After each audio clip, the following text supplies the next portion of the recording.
TV! Boy, nakabadong lumabas si Mother ngayon sa mansyon at for the ranch at heto nga ang naabutan niya. Ano ka nangyari? Alin? Sino yun? Hindi nga, nasa pa roon. Ah, chuchu! Bakit? Saan kumaan? Saan kumaan? Sa loob. May butas na pala doon. Hindi ang pwede magbutas din. Paano?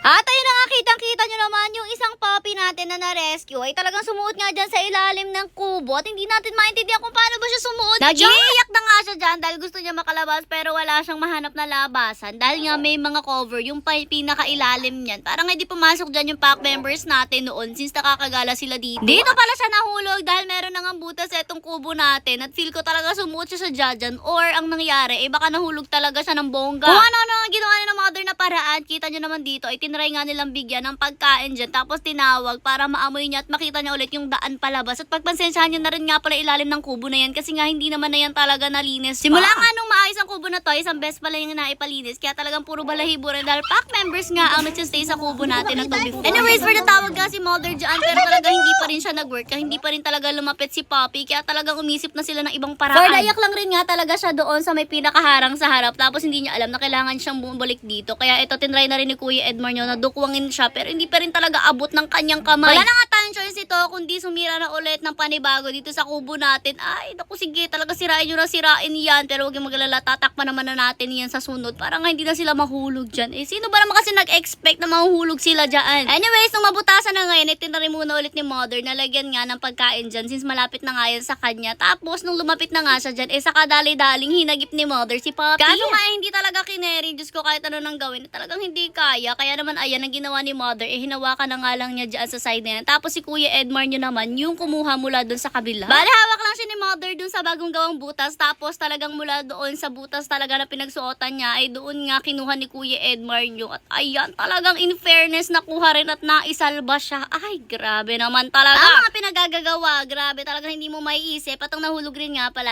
etong isang rescue natin na to, yung ang kapatid niya ay nakuha na nga po nung isang manggagawa ng aircon. Ano pala siyang nahulog dahil hindi pa nga talaga siya masyadong sanay dito. Dahil yung dalawa nating puppy, ayan yung unang rescue natin. Hindi naman sila nahuhulog dyan sa butas. Ito kasi bago pa lang siyang salta dito, kaya talagang hindi niya alam na may butas doon. Pagkalabas nga niya, dali-dali siyang binigyan agad ni mother ng tubig. Tapos binigyan na rin nga yung pagkain na pinanguuto sa kanya kanina. Diyos ko, yan yung naging treat niya. Ay, Diyos ko, talagang puro kalokohan na nga ang ginawa. Nagka-treat pa. Pero syempre, di naman niya kasalanan yun. Kasalanan natin dahil di nga agad natin natakpan yung butas. Pero huwag kayong mag-alala. Ngayon, natakpan na nga natin yan. Parang nga wala na rin talaga mahulog doon. Diyos ko, kasyang-kasya kasi sila.